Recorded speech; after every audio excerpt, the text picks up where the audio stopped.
nga dem États-Unis wala nga dem beneen réew. effectivement kon tey jii état du Sénégal lii ñëw mooy day prendre ay gardam te dafa mel ni sax tàmbali na ko jël ci yenn ci ay cas yu fi nekk. non ñi nga dégg ñuy def demande d'extradition yépp koo ci gis par exemple bu ñu demee ba Sénégal demande extradition ba ñu accordé ko extradition ba ñoo ñu jël leen jëmbal leen état du Sénégal il faut s'attendre à ce que ces personnes là ñu dem déposer leen prison. ñu durcir mbir yi. ñu toog prison en attendant ñuy àddu ci seen mbir.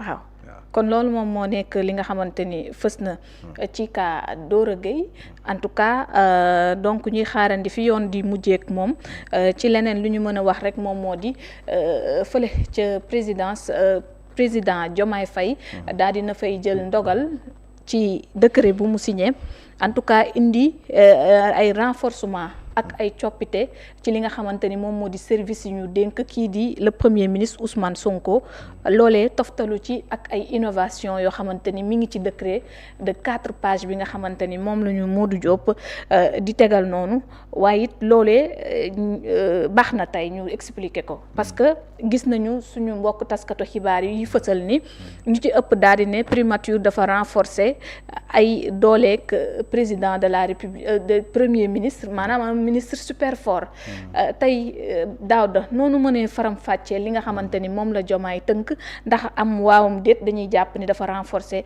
pouvoir du premier ministre am. bon ndax dafa renforcer les pouvoirs du premier ministre yaakaaruma ko. li tax yaakaaruma ko mooy su fekkoon ne dafa jël un décret bu nga xamante ne dafa jël yenn prérogative yu nga xamante ne constitution da koo jox président mu jël un décret daal di koy jox le premier ministre bu boobaa man dinaa jàpp ni renfort la boo jëlee article 50 bu constitution daf ne le président peut déléguer une partie de ses pouvoirs xam nga au premier ministre ou bien à un ministre par décret présidentiel article 50 de la constitution. oui su fekkoon ni tey décret bi dana woon à partir de maintenant pouvoir bi c'était des pouvoirs qui de par la constitution étaient dévolus au président de la République.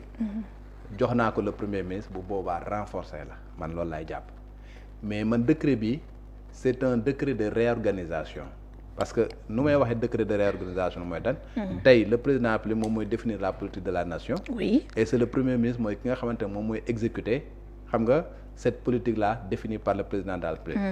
Et le premier ministre il a toute l'administration à sa disposition. Il a les ministres à sa disposition, il a toute l'administration à sa disposition. Et à plusieurs reprises en conseil des ministres le premier ministre s'est offusqué de lenteur xam nga c'est offusqué du fait que si agents yi am na ñu nga xamante ne ils sont incompétents.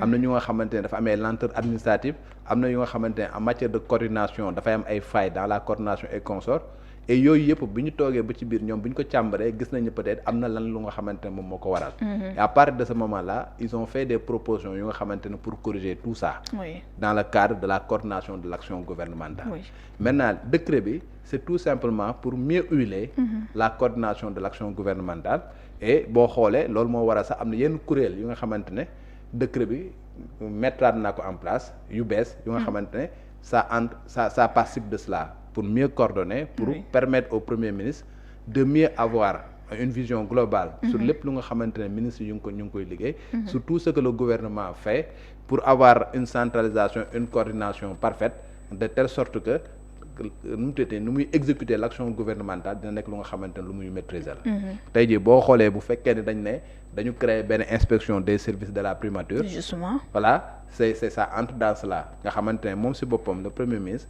day am benn service bu nga xamante qui est à sa disposition qui lui permettra véritablement saytu ministères yi xam nga saytu nu ñuy liggéeyee saytu coordination bi et mu mën a am des éléments yu nga xamante ne des éléments probants la décision bu muy mën a jël mu mën ko cee jël. boobu ndax mën nañ koo méngaleeg liggéey bi Cour des comptes di def ndax. non parce que dama gis ñoo xamante ni dañu mel ni dañu jàpp ni comme jumtuwaay bu ni mel la. non boobu inspection interne rek lay doon. xam nga la Cour des comptes c'est une juridiction qui est autonome. bu nga xamante ne dafa am liggéey bu muy def te bu paree rapport am da koy jox le président de la République et le président de la République bu boobaa conclusion yi nga xamante ne recommandation yi nga xam ne Cour des comptes da koy def ñu daal di koy jëfe su fekkee ne dafa am benn fonctionnaire bu nga xamante ne dañ jàpp que ni dafa def détournement de deniers publics ñu mën a actionner la justice pour que ñu mun koo topp bu fekkee ne am na ay recommandations d'ordre administratif le président daal di demander à ce que le gouvernement daal di exécuter ces recommandations là parce que ci rapport Cour des comptes dafay am ay recommandations d'ordre administratif am recommandation d'ordre financier am recommandation également pour des poursuites su fekkee ne dafa am ay détournement de deniers publics yu nga xamante dañ ko identifier donc bokkul fii dafa am li ñuy woowee inspection interne tey boo demee par exemple au niveau de la justice ils ont IGAJ l'inspection générale de l'administration de la justice boo demee au niveau du ministère des finances ils ont l'inspection générale des finances IGF. Oui. Mais fii nag c'est l'inspection des services de la primature. Oui. Inspection bu bees la bu nga xamante ne day permettre ñu véritablement saytu liggéey bi nga xamante ne primature ñu ngi koy liggéey coordonné. xool également ndax liggéey bi ni ñu ko war a defee mi ngi ñoŋ et consort. Et à partir de ce moment là ñu def seeni rapport jox ko le premier ministre gis bu fekkee ne y a des manquements correction yi ci war a am ñu mën ko cee def. loolu lay wundu. Transparence daal la nar a indi. waaw sa dina su fekkee jumtuwaay boobu saxal nañ ko si. waaw su fekkee ni yu bees yi nga xamante ne mettre nañ ko en place liggéey nañ convenablement. Je pense que transparence boobu nga xamante ne dañ koy bëgg dans les procédures dans la manière de faire xam nga dans la gestion des deniers dans tout ce que vous voulez dafay nekk lu nga xamante ne dafay gën a ñoŋ buñ ko respecter ak ñu appliquer ko convenablement comme cela se doit. Donc kuréel yi nga xamante dañ ko mettre en place su fekkee ne fonctionner efficacement. dafay nekk lu nga xamante ne franchement lu baax lay woon dans la coordination des actions dans l'exécution des tâches et dans la gestion des recommandations yu nga xamante ne dañ koy def tey jii boo xoolee beneen cellule bu nga xamante ne mettre nañ ko en place également c'est la cellule d'orientation et de suivi des réformes. Oui loolu lu muy consister. Voilà parce que dafay am ay réformes yu nga xamante ne dañ koy def réforme de l'administration am ay recommandations yu nga xamante ne tey da ngay ñëw le conseil des ministres le président de la république daal di wax ni monsieur le premier ministre dama lay demander yow sa gouvernement ngeen defal ma lii ngeen defal ma lii ngeen defal ma lii. Oui. Chaque fois mu am. Mais loolu chaque fois bu fekkee dañ koy wax est-ce que suivi bi nga xamante ne dafa war a am à chaque fois dafay am donc nag cellule bi dafay nekk lu nga xamante ne moom mooy permettre nga lépp lu nga xamante ay recommandations lañ defoon nañ ko que mu nekk conseil des ministres wala ay réformes yu nga xamante war nañ koo entamer xam nga que mu nekk réforme au niveau de l'administration. Réforme au niveau de la justice tey ñu ngi wax les réformes de la justice. Waaw pour commencer wax nañ ko. Le président de la République bu demee ba war koo acter du moom ci boppam moom mooy dem acter ko. da koy jox primature. Donc premier ministre boobaa mooy sasoo lu jëm ci. Parce que le premier ministre moom mooy patron tous les ministres. Oui. Tey jii réforme judiciaire ministère de la justice moom moo ko war def. Mais le président du jël rek affaire bi jox ko directement ministère de la justice. Primature lay jaar. léegi nag bu jaaree ci primature daal di koy jox ministère de la justice. Maintenant il faut que ñu am un suivi par rapport ak réforme yooyu nga xamante ne dañ koy def fan la toll lan lañ ci def ak lan moo ci des xam comme ça ñu mën a évaluer. xool réellement ndax ñi nga xamante ne santoon nañ la def nañ seen travail convenablement. la ca des lan moo ko waral. ak lan la ñuy def par exemple pour joyanter un certain nombre de choses et je pense que cellule boobu loolu mooy doon li nga xamante ne moom mooy doon solo. mooy cellule d'orientation et de suivi des réformes xam naa ni loolu mooy doon njëriñam. am na beneen cellule bu ñu teg moom mooy la cellule de préparation du conseil des ministres. waaw cellule de préparation du conseil des ministres xam nga tey boo jëlee rek tey ki nga xamante ne moom mooy la porte-parole du gouvernement. tey ji dafa nekk nga xamante ne. ministre kii la nan laa koy wax porte-parole du gouvernement porte-parole du gouvernement mais ministre délégué moom koy tere wax. ministre bu nga xamante ne dañ ko rattaché. à la primature waaw loolu la. ministre rattaché à la primature. tous les conseils des ministres moom moo koy def. Oui. Mais bu fekkee ne dañuy def tous les conseils des ministres également moom mooy def le rapport mais la préparation également de ce conseil des ministres là. Ça doit incomber à la primature parce que encore une fois tous les ministres dépendent du premier ministre. Donc tey su fekkee ne dañuy préparer benn conseil des ministres et conseil des ministres bi le ministre de la communication war na def une communication le ministre de la justice war na def une communication le ministre de l'enseignement supérieur war na def une communication sur ce qui se passe dans les universités par exemple. Loolu noonu normalement les ministres dañu war a préparer li nga xamante moom mooy doon seen déclaration bu nga xam ne war nañ ko fa def. En tout cas exposé bi nga xamante war nañ ko def ñu daal di ñëw joxe ko au niveau de la primature ñooñu centraliser lépp. bu fekkee ne am nañu ay orientation wala yu nga xam ne ay correction yu ñu war def ay consort ñu def ko ba nga xamante ne bu ñu demee conseil des ministres ki nga xamante mooy ministre bi nga xamante ne moom mooy porter loolu dafay fekk tout le travail préparatoire a été fait. Ça prépare même en amont libbaleen nu ñu defee communiquer conseil des ministres bi nga xamante ne bu génn dafay nekk lu nga xamante ne ñoŋ na en amont y a une préparation xam nga ba nga xamante ne peut-être yenn failles du am. et en aval également dafay préparer li nga xamante ne moom mooy doon la rédaction du communiqué du conseil des ministres étant entendu que bu boobaa ki nga xamante ne moom mooy chapeauté peut-être cellule de préparation du conseil des ministres moom mooy ki nga xamante ne ci cëppaandaw également moom mooy rédiger le communiqué du conseil des ministres. Au final Daouda tam ñu defal primature lii di secrétariat général du gouvernement. mu nekk benn moteur peut-on l'appeler benn moteur juridique. waaw parce que secrétariat général du gouvernement déjà am na tey jii boo xoolee kii Camara Boubacar Camara waaw c'est lui le secrétaire général du gouvernement. et le secrétaire général du gouvernement pratiquement moom mooy la cheville ouvrière véritablement de la primature disons du gouvernement parce que moom mooy ku nga xamante ne tout ce qui est administration pratiquement moom moo ko doon gérer mais fi mu toll nii liñ ci yokk nii nag moom mooy voilà sur le plan des textes et consorts dafay am lu nga xamante ne moom ci boppam day mën a am da ciy mën a dugg et que mu am sax une coordination bu nga xamante ne dafay am entre le secrétaire général du gouvernement et le secrétaire général de la présidence ba nga xamante ne même orientation yi nga xamante ne dañ koy def ak recommandation yu ñuy def également bu ñuy def bay def décret yi également dafay am une adéquation entre décret yi ak véritablement arrêté yu nga xamante ne les ministres ñoom ñoo koy def parce que le décret vient du président mais les ministres dañuy def ay arrêtés mais ces arrêtés là doivent être véritablement en adéquation avec véritablement les décrets présidentiels parce que décret mënul ñëw par exemple joxe orientation bi arrêté bi ñëw par exemple def lu nga xamante ne dëppwul ak orientation bi nga xam président dañ koy jox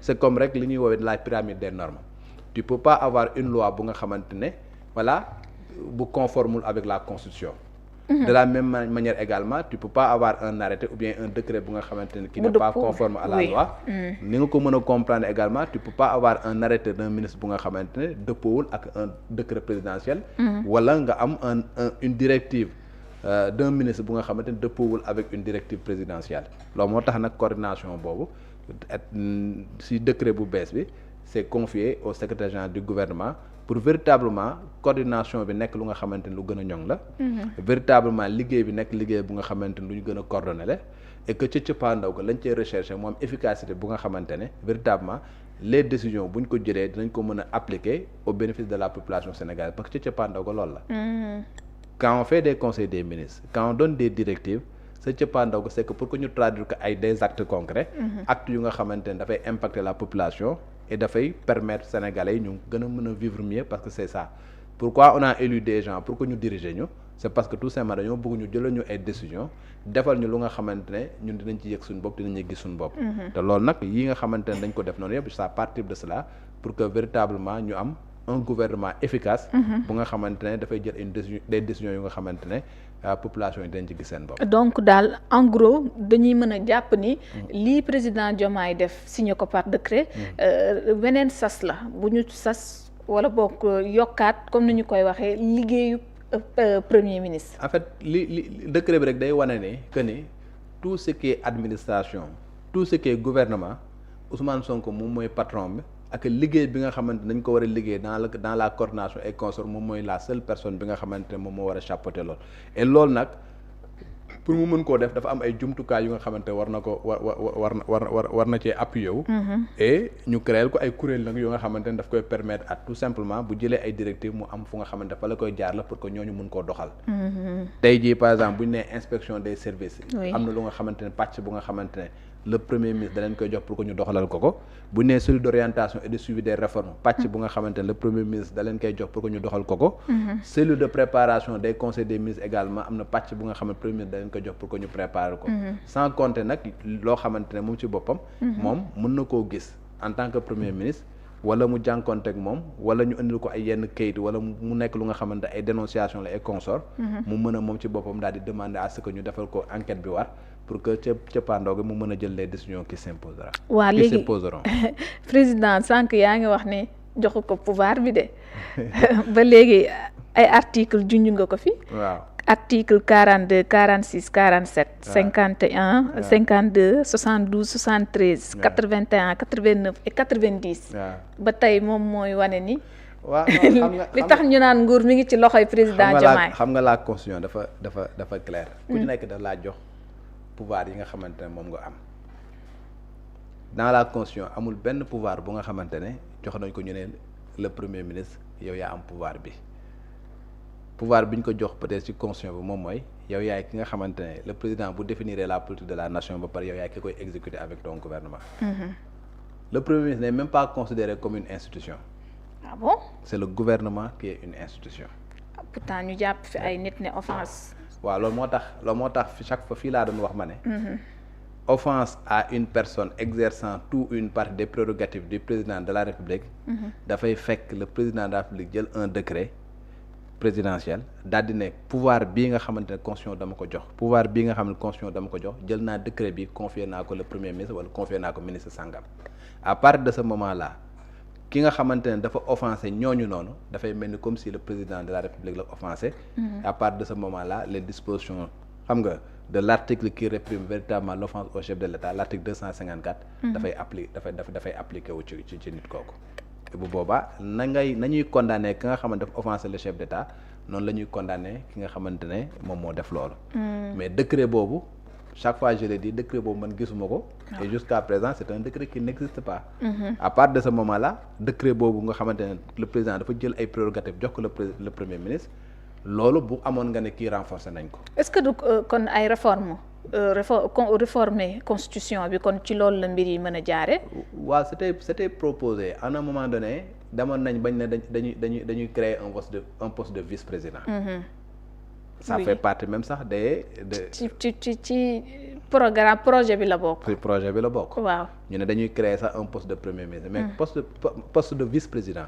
mais le poste de vice-président boo koy créer il faut nga dem changer constitution bi parce que la constitution ne prévoit pas ça la constitution prévoit un président et un premier ministre léegi nag su fekkee da ngay créer un poste de vice-président il faut que nga acté ko ci constitution il faut que également nga jox ko ay pouvoir à partir de ce moment là di nga mën a wax ne ak am na yenn pouvoir yu nga xam ñu ngi nekkoon ci président léegi dañ koy jox le vice-président. léegi nag kañu nommé comme vice-président. dafay nekk koo xamante dafay am ay pouvoir propre yu nga xamante ne. à partir de ce moment là day nekk koo xamante ne day véritablement partager le pouvoir tey jii bu fekkoon ni tey Ousmane Sonko dañu ñëwoon par exemple ñu daal di changer la constitution daal di créer un poste de vice-président. jox ko ay prérogatives yu nga xamante ne président moom moo ko yoroon ñu jël ko nommé ko foofu. à partir de ce moment là tu diras que Ousmane Sonko a été renforcé. mais décret bii nga xamante ne jël nañ ko. c'est pas véritablement un décret bu nga xamante ne dafay renforcer ay pouvoir am. déedéet c'est un décret bu nga xamante ne daf koy permettre rek mu gën a mën a coordonner l'action gouvernementale bu nga xamante ne loolu moo mës a nekk ay prérogatives am. kon loolu leer na donc loolu rek moom moo tënk décret bi nga xamante ne président Bassirou Diomaye Faye daal dina koy signer ngir daal.